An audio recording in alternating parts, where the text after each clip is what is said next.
Live on Facebook and YouTube. Yeah.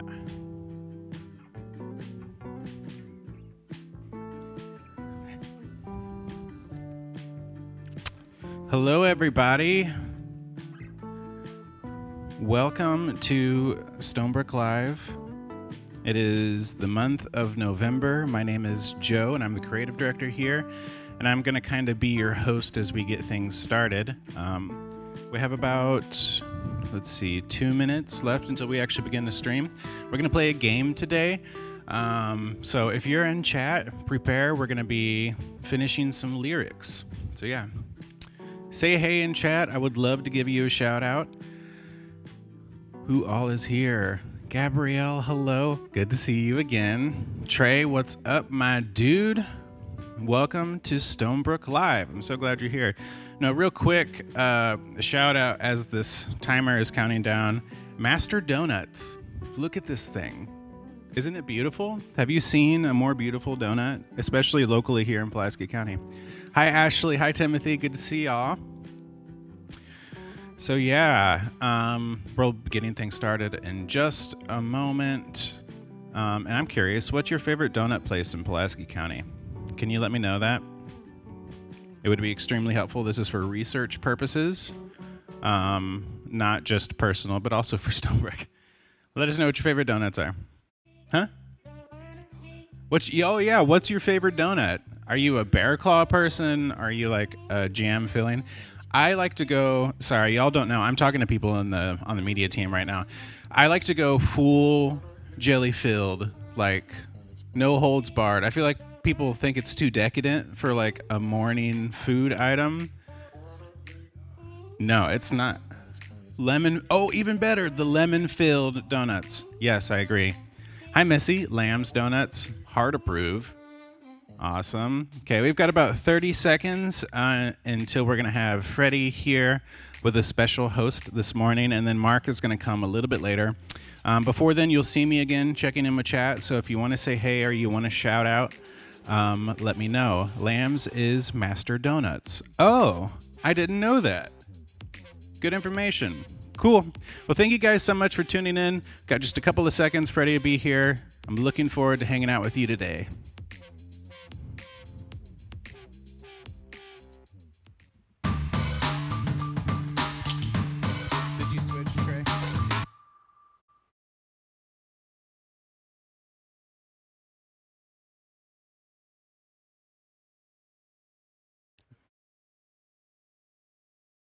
Is it?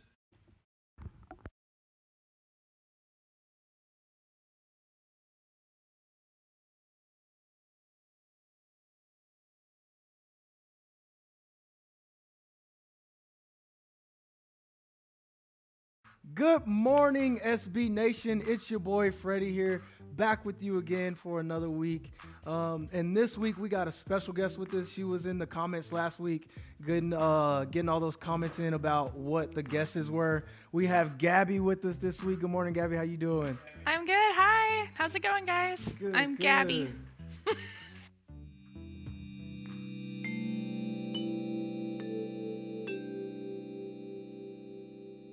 Finish the lyric. The way this works, you get 2 points for finishing the lyric. You get 1 point if you know the name of the song or the artist. Okay, does it make sense? Freddie? Gotcha. Gabrielle? Okay, sounds like a plan. Perfect. Okay, so our first hit comes at you. Happiness is no mystery. It's here and now. It's you and me. Hey now, hey now. Finish This that is lyric. what dreams are made of. Oh my God, Freddie. You're going down, man. Hey now. Congratulations. So 2 points to Gabrielle. Do you know the name of this? Well, that's the name of the song. So there's another point. It's Do you know by the artist? It's by Lizzie McGuire, but it's Hilary Duff. Yes. Freddie, not big on Disney movies? Not the Lizzie McGuire movie. No. Not the Lizzie. Lizzie McGuire was my jam, man. No. She was honestly. No, Cadet Kelly. That was a Cadet good Kelly. one. Lizzie I like McGuire, Yeah, low just key, one, I think. first Wait, or did I crush. get 3? Oh. I got 3? She grew up wonderfully. Yeah. Wonderfully. And I finished Okay. it and I named it. Yeah, got you. Okay. So we're going to continue this. Congratulations, Gabby. You now have 3 points. Freddie, you don't have anything. We're going on to the second Lyric. I must confess that my loneliness is killing me now. Don't you know that I still believe? Finish the lyric. I know it's Britney Spears. Yeah, it is Britney Spears. I know, I'm thinking. must confess that my loneliness It's okay. It's okay. is killing me now. That's why It's true. But you know I still believe. Is it but you know I still believe? But you know, I still believe. Oh, baby, baby. Oops, I did it again. Supposed to know? Hold on. I must confess that my loneliness is killing me now. Don't you know that I still believe? What is the next lyric? You guys are good with the song. Do you know the next lyric? Give me a sign. Nope, it's not that one. No, not that one. Fudge. Okay. It was? You're totally right, Gabrielle. Is Oh, I it? am? You were totally right. It's actually... Did you say his microphone went off? No, Freddie's trying to throw her off. Oh, Tracy's to throw it off. Yeah, okay. I didn't think that. I think it was so. I thought it was something between that part and the next. So I must confess that my loneliness is killing me now. Don't you know I still believe that you will be here and give me a sign? See? Give I me told you a there was something in between. sign. There was something in Hit between. me, baby, Okay. one more time. What's the name of the song? I already said "Oops, I Did It Again" by Britney Spears. That's not the name of the song. Hit me, baby, one more time. Oh, hit me, baby. Oh, it's the one with Baby, one more time. Yeah. 1 point to Gabrielle. Freddie still behind. You know it was Britney Spears. 1 point to Freddie. Yeah, Freddie can get Okay, one. Freddie, you're still in this game. Hey, I'm losing this week. Just You're doing it fine. put it Okay. down there. Okay. The lyric was, "No, it's much better to face these kinds of things." It sounds like an Ariana Grande song. I don't Okay. know. Any guesses, Gabrielle? It sounds like it's an older song though. It's definitely not older. It doesn't sound like. It's definitely not an older song. I just can't get the tune. Well, it depends what you call older. Like it makes Okay, me well- feel old. No, it's not. Okay. Any guesses on the artist? What was the lyric? Okay. No, it's much better to face these kinds of things. These kind of things. I got the tune. Okay. I got the Okay, tune. we're gonna call it there. 0 points this round. Yeah, sorry With the about sense that. of poise and rationality. Oh my fudging. Oh lips. my gosh, there was. Fall I'm Out I done. write sins, not tragedies. Yeah, I'm Panic at the good. Disco. I'm good. Oh. It's a hard one. Like It that re- one, either you like you know. Well, I knew it once because I know in these kind of things. But Yeah. What's the poison nationality? Yeah.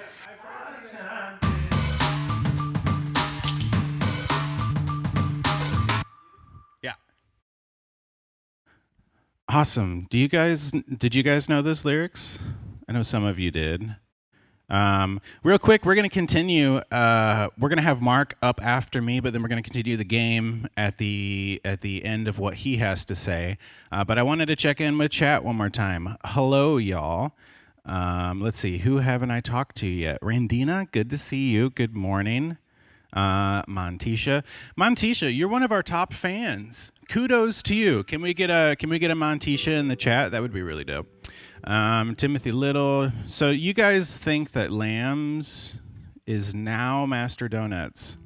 There, that's a good question. If you can let us know, that would be helpful. It really doesn't matter, but I guess I really love donuts. So, Caitlin, that was Panic at the Disco. Congratulations. You rock with a sense of poise and rationality. Timothy, bringing it home.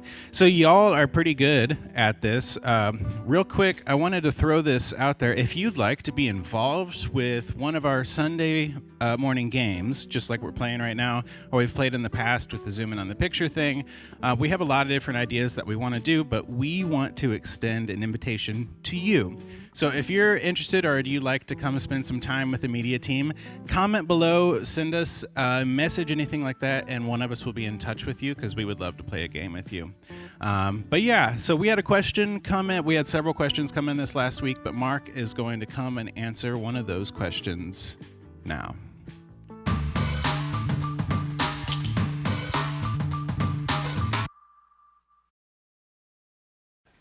Hey, good morning, everybody. My name's Mark. I'm one of the pastors here at Stonebrook. Really glad that you chose to hang out with us today.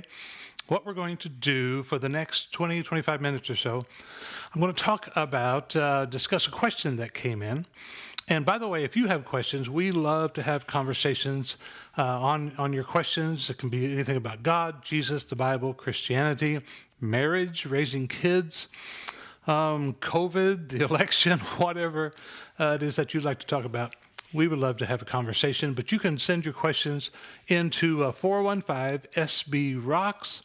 That's an anonymous number where you can ask anything you want. There's really nothing off limits. We love to make this be a two-way thing. It's not just me preaching a sermon. We're not about that at all. We just want to have a talk about things that matter to you. And we're going to do that today. A couple weeks ago, on this anonymous line, someone sent in a question, and I think it's a great one. And here's the question. We'll just spit the question out, and then I'll talk a little bit about it from there. The question is, what are your thoughts on 1 Timothy 2, verses 11 through 12? This passage, as we'll look at it in just a little bit, is what I call a clobber passage. It's something that churches have used for years and years to sort of keep women subjugated, keep them under, because it basically says, hey, women can't teach or have any authority over men in the church. So this person goes on and says, should women be allowed to teach men in the church? Was this just Paul's opinion? Paul's the guy that wrote 1 Timothy chapter 2, and we'll talk about what that even means. Is this just Paul's opinion and nothing more? Was this just cultural?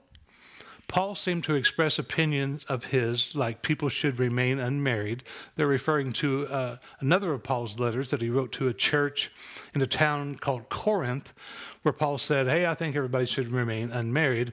Is he just expressing his opinion, which goes against what God intended for mankind?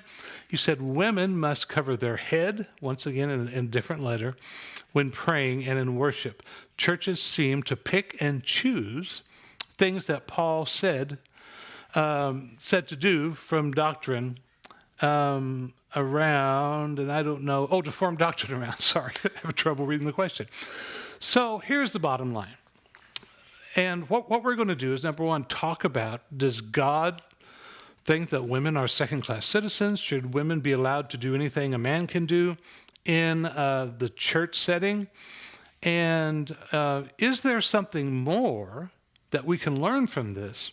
And this is sort of where I'm headed today. We're going to talk about this particular issue about can women teach, but I'm going to use it to hopefully help us to understand a little more what the Bible is and what in the world are we supposed to do with it. The Bible is a collection of ancient writings, ancient documents. What they're talking about that Paul wrote was almost 2,000 years ago. If you think about it, we're as far removed from this letter that Paul wrote to this guy named Timothy, and we'll explain who he is in a minute, as we are from the year 4020. In the future, 2,000 years from now, what would people think of a letter that I wrote to someone? And this is what you have to understand. The Bible isn't a book that fell out of heaven. The Bible isn't a book that was dictated from God where Paul has a little headphone in and he's saying, okay, yeah, I'll write that exactly.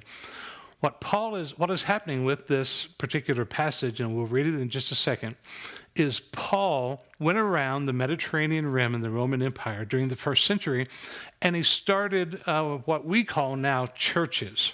The Greek word that Paul used was ekklesia, simply gatherings of people, groups of people that got together because Paul shared with them this radical message of who Jesus is. They believed it. They started gathering together in groups to just have community, to enjoy each other, to eat meals together, and to learn and discuss what Jesus had done for them and the implications of what Jesus had accomplished for their personal lives. How are we supposed to live? How am I supposed to be involved in my marriage? How am I supposed to raise my children? Can I have slaves or not? All these various issues that to us sometimes in the 21st century, it's like, duh. But these are questions that they were discussing, and from time to time, Paul, who started these churches and then moved on somewhere else, would write a letter, and almost always when he would write a letter, he's addressing questions that they have. This is why I'm always asking people, hey, do you have questions? Let's talk about it. Paul didn't have text, he didn't have a camera, he didn't have the internet, but what he had was people would write him letters and say, hey, Paul, we're running up against this, what do we do? And so Paul is writing a letter. Now, first of all, before we get into what the letter says, imagine, once again, it's the year 4020. They've just had the 427th presidential election about this time of year, and they discover a letter that you wrote 2,000 years ago. You have to ask yourself, would you want someone to discover one of your letters that you wrote to a friend of yours, answering a question they had? Would you want people to apply what you told that person to every person on the whole planet? That's sort of what we do many times with some things in the Bible, which is a collection of all these various documents. We try to take something that Paul, in this case, is applying to a particular area, in a particular time, a particular group of people, for a situation that they were facing. And because it's in the Bible, the Bible, that's the book for me, because it's between two pieces of dead cow and it says Holy Bible on the front, we say, well, this must be God telling us that we have to do this all the time in every place. But perhaps there's more to it. And if we can see that, I think we can even start to understand the entire Bible a little better. Well, here's what Paul wrote to Timothy. He wrote this: women should learn quietly and submissively. Now, churches take this, and it's called proof texting, where they zero in on one particular small passage. Remember, Paul's just writing a letter. He's not writing chapter and verse. But he says to Timothy, and this is what will be important in a moment, who is pastoring a church that Paul started in a town called Ephesus. That location is really important as to why he's saying this. But he says, women should learn quietly and submissively. Well, that makes 21st century people, especially women, say, excuse me, Paul, are you talking to me?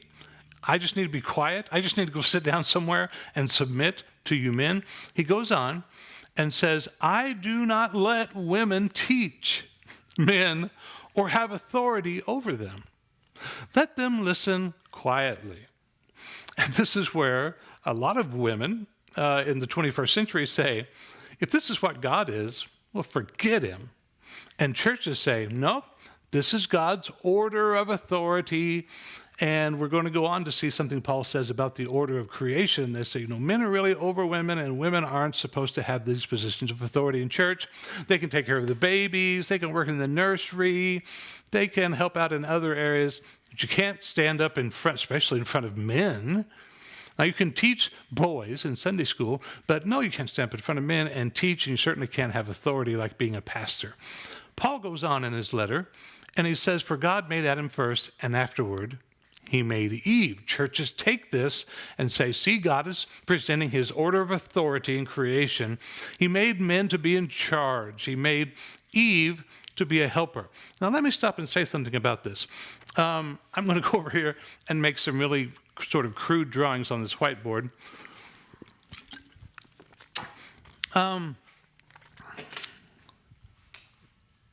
This will, my artistic ability is not there. But let's say that God creates Adam. This is Adam. He's very happy. He's naked, but he's happy. And we have the story of this tree in the Garden of Eden. It has an apple, I guess. It's not really an apple. The Bible doesn't say it's an apple. And here we have Eve. She has long hair, and she's kind of happy too. Sorry about the X-rated pictures here. But Paul is saying that, God created Adam first, and then he created Eve. Now, when I was a young lad in church, they talked about that Eve, Adam was created first, and Eve was created, and they used the word in the King James Bible, they use this word, helpmeet. Helpmeet. It's not even a word that we use. Well, I always just assumed it meant helpmate. But it's actually two words, help, and the word meet means suitable, or as a person that will fit in nicely with who Adam is. Meet means suitable. I'll make him, in other words, a helper. And so churches have said, we see women, they don't have the same position as men. They're just a helper. The men are the ones that are really in charge. They're the pinnacle of creation. The women created to be a helper. But not understanding the entire Bible, they overlook the fact that this word helper, I'm going to put it in the tree here, this word helper is something that God uses to talk about himself. Jesus, when talking to his disciples, said, I'm going to go away, but I'm going to send you a helper. He's talking about the Holy Spirit. In the book of Hebrews, the writer of Hebrews says, we can say of God, we can boldly say, the Lord is my helper. God himself is referred to as a helper. Well, God is certainly not a lower creation. He's not a creation at all. He's certainly not any lower in authority. No, this is something that men over centuries have used to keep women under the place that God has for them to be. And the place that God has for them to be is completely and totally equal. And now even in the story, and we'll look at it again, why is Paul bringing up Adam and Eve? Now, I want to get to some other things real quick. Let's go back over here. Something you need to know about why Paul is even saying, I don't let women teach. It all is based on the location of this church. Now, Paul has started this church in Ephesus. It's on the west coast of present-day Turkey. In the first century, Ephesus was a seaport, had about 100,000 or so people. For the Roman Empire of the first century, that is a big, bustling city. It was right at the crossroads of two very important trade routes that led on in to Asia Minor, which once again, present-day Turkey. It was a huge, bustling city. Now, the most prominent feature of Ephesus was a temple that was erected and built to the goddess that they called Diana. Originally, it was called Artemis, is the Greek name, but eventually the Romans took over and it became, her name became Diana. This is a mock-up of the Temple of Diana. It's about the size of a football field with both end zones and maybe where both teams stand. It was huge for the day. It was one of the seven wonders of the ancient world. People came from all over the world to admire this temple of Ephesus. If you want to get a little background, I think it's in Acts chapter 19. I'm not sure, but you might check it out. In Acts chapter 19, when Paul came to the city of Ephesus and he's sharing the gospel of who Jesus is, well, a lot of people started to actually believe who Jesus was, and they changed the way that they were worshiping. Well, this really didn't sit well with a group of people led by a guy named Demetrius, who was an artisan. He was a craftsman. And these craftsmen, they made these little idols, these little figurines of the temple and also of Diana herself. This is an idol of Artemis or Diana. And you'll notice we have all these right here in our center section. People disagree on what these are. Some people say those are a bunch of breasts because she sort of is the goddess of fertility. Some say that they're bees' eggs. Some even say they're bull's testicles. So a pretty broad range of what they could be. But Demetrius and his fellow craftsmen, they made all these figurines and they sold them to all the visitors that came to Ephesus to worship and to sort of gaze and experience the temple of Diana. And so less people were buying their merchandise, so they had a big riot and they kicked Paul out of town. They tried to arrest him and try to actually kill him. And they spent hours and hours and hours at this riot at the top of their lungs, all of Ephesus yelling, "Great is the goddess of Diana. Great is the goddess Diana of the Ephesians." And so it's a very, very big deal in Ephesus. Now, here's something you need to know about the way that they worshipped Diana in Ephesus. Going back to the temple, the temple of Diana, because the goddess is a female, the high priestess of the temple was female. And one of the ways they worshipped, which was several different religions in ancient times, was with temple prostitutes. They believed that the females had more of an insight, more of a knowledge as to who the divine was. And the way that they, number one, attracted men to their religion is men would go to the temple and they would have sex with the temple prostitutes. And the selling point was you will receive a special knowledge of the divine as you engage in this sexual experience. So it was a religion that was governed by women, that was very focused on women. The object, the divine person, was a female. And so this is the background that Paul is writing to Timothy, who at this time is pastoring the church that Paul started in Ephesus. And he's saying, okay, time out. You guys are having some trouble here with false doctrine. In the very first chapters of the book of 1 Timothy, Paul is writing to correct some erroneous teachings. One of them is a Gnostic teaching. The word Gnostic means special knowledge. They believed that it was the women who had this special knowledge of God. Well, women were converting over to Christianity. They were accepting the message of who Jesus was. And it's happened many times in the ancient world. Old habits die hard, and they had a syncretism to where they were incorporating some of their old beliefs into this new way of worshiping and following Jesus. And they believed, well, I was a high priestess or I was a temple prostitute when I was in the Dianic religion, when I was worshiping Artemis. And so here I am in the church, then, so I have a special knowledge of God. I need to be in charge and I need to teach. Now, this is where we come to Paul saying to Timothy, don't let the women teach.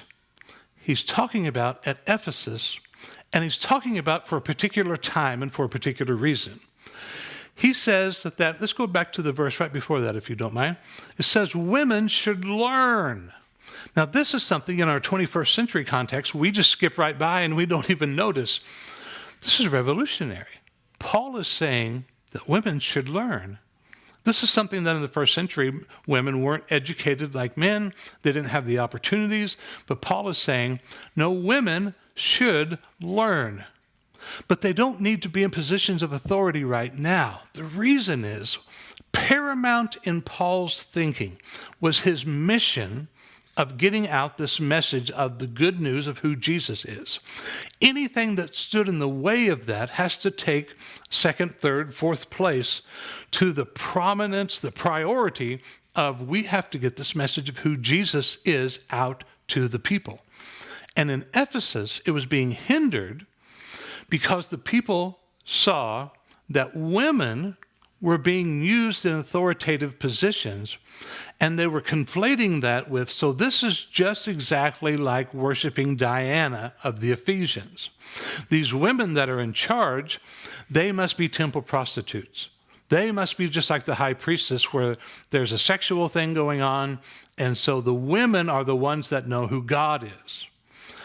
Paul goes on to give his reasoning when he says, for Adam was formed first, and then after that he made Eve.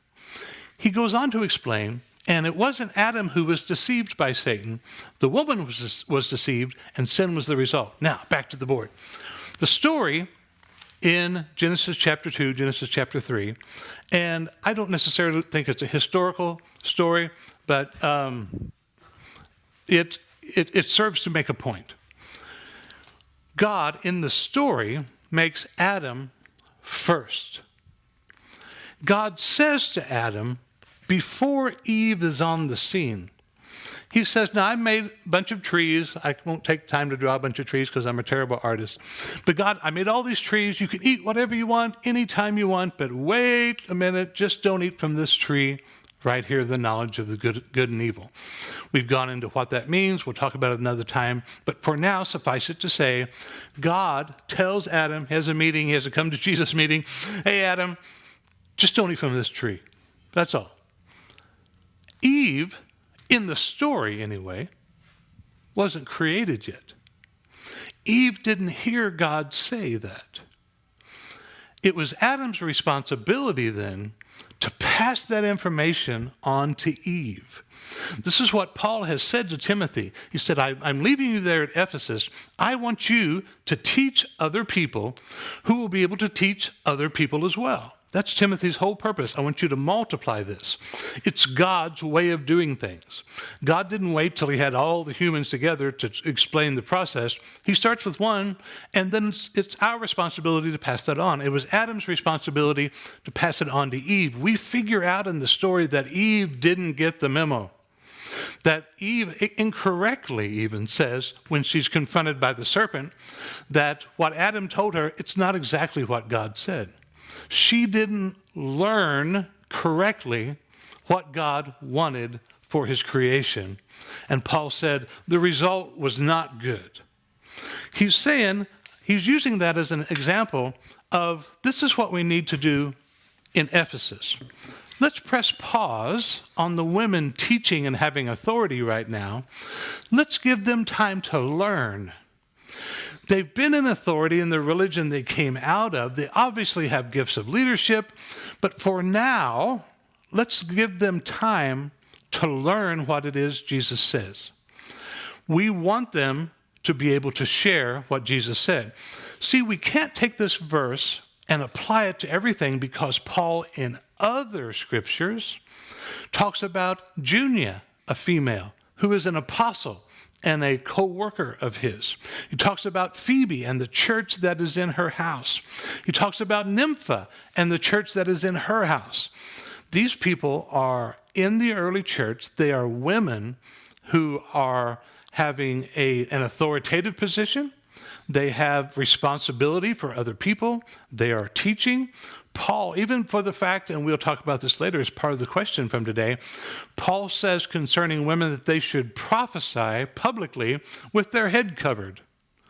Well, if they're prophesying, if they're preaching publicly, then it can't be that it's a universal rule for women not to speak publicly. It's a cultural thing that is happening in a particular city. The lesson for us to learn isn't to go to the verse and say, like if you don't mind, put up the verse again that just says women can't teach, that I don't let women teach. Our job when we come to the Bible isn't to say, well, women can't teach or have authority over men. It says it right there, black and white. Case closed, black and white, case closed. Let's go eat lunch or something. We don't even have to discuss this anymore. No, it's for us to step back and say, well, that doesn't seem like God. We can take scriptures where the Bible talks about slavery. Frankly, in the 1800s, in America, in the United States, you had people that were using scriptures more strongly than it's posted here to support owning other human beings and treating them very, very harshly. They were advocating slavery by using scriptures.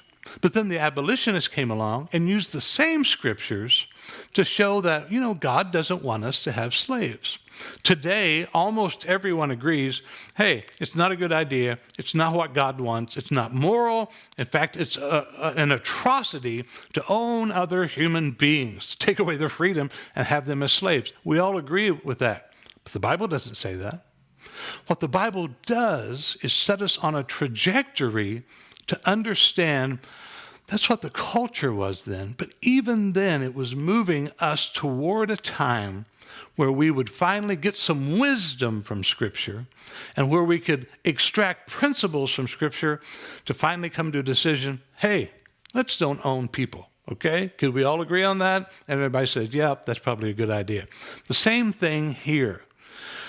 The principle to extract is whatever it takes to get the message of who Jesus is past the cultural obstacles, the cultural understandings of the day that can place a wall between people figuring out and understanding and getting to know Jesus. If there's an obstacle there, we need to say, okay, I'll remove myself. I'll stop doing something that I think is okay to do, temporarily at least, until we can get some teaching and some understanding into our friends and neighbors and our community, and then we can change things. I don't believe at all that Paul ever intended for women to never have positions in authority. I think that the entire scope of Scripture, God teaches us that men and women are created 100% equal.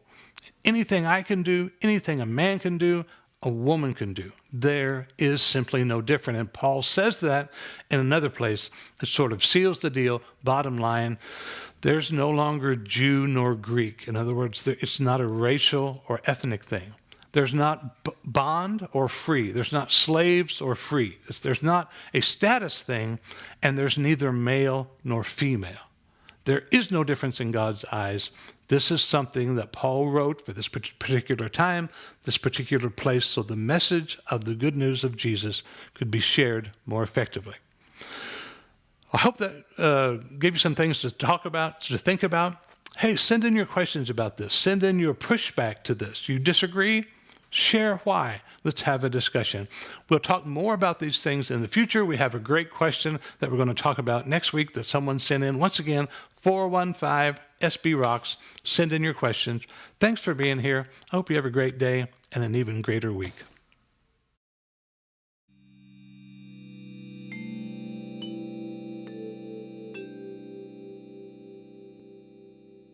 With a 4-speed on the floor, they'll be waiting at the door. You know that I ain't bragging. She's a real pussy wagon. This sounds like a Mario song or something. No guesses? Grease lightning, go, go, go. Really? You're the one that I want. John Travolta, Olivia Newton-John. Yeah, I'm that one. Clothespins. Yeah. Okay, while you're placing those clothespins, we're going to continue on. Now that I know what I'm without, you can't just leave me. Breathe into me and make me real. What is the next lyric? You know it? Nick knows it. Our camera guy knows it. Oh, God. I really don't know. I'm Okay, sorry, I'm going to Freddie. give you like 10 more I seconds to can't think help about you it. here either. Bring me to life. Oh my gosh, are you serious? That was in my brain cells. Oh, that's not cool. Clothespins. One of the most epic songs of all time. Breathe me to Yes. life. Yeah. Wake me Up inside. It's Get work Evanescence. done. It's Evanescence. I do know that. Evanescence. Okay, Yes. did you know Evanescence? I know who Evanescence is, and I know the song after she started singing it. Okay. But it was you already gave But us I the wasn't answer. I sure did the the- way, because you made it so monotone. I would just I know. like. Of course I'm going to say it like that. Okay, we have two more. I think you'll get at least one of them right. Okay, so will the years start coming and they don't stop coming? Back to the room and hit the ground running. That's Smash Mouth. Smash Mouth. Yes. What was the name of the song? All Star. Oh, yeah, he's right. Congratulations, Freddie. Yeah, Freddie did Okay, it. let's get 2 lyrics for no, 2 points for both of them to knowing the lyrics, and then 1 extra point to Freddie just because he needs it. Yeah, he does. I do. No offense. I do. Okay, this last final one that we have, let's see. Can we get a shot of that I scoreboard, think Nick? we might have. did it wrong. Yeah, I think he did. No, check this out, though. This is the way it works at Stonebrook. It looks like Gabby is behind, but that doesn't really make sense.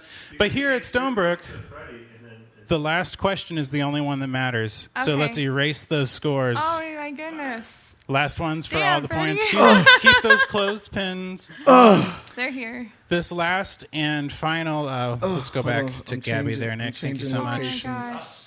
I'm I'm changing nervous now. locations. This actually hurts. This last little and bit. It's a final little song is one of my personal favorites. Okay. Every time I have a guitar in my hand, I play it. So I'm just letting you know. Okay. Oh, oh, oh. Get in the action. Feel the attraction. This is Justin Timberlake. Yeah. I'm going to continue. Yes, Color my please. hair. Do what I care. Do what I dare. Oh, oh, oh. I want to be free, yeah. To feel the way that I feel. Oh my gosh, that's Shania Twain. I feel like a woman. There it is. Congratulations, Gabby. Taking it Feel home. like a woman. Ah.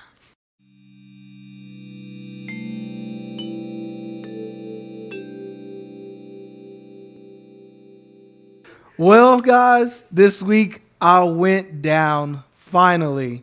But thankfully, she said she can be back next week to defend her title that she beat me for. Good job, Gabby. Thanks for coming out. We definitely Thanks, Freddie. appreciate It's been you. such an honor to kill you. Oh, God.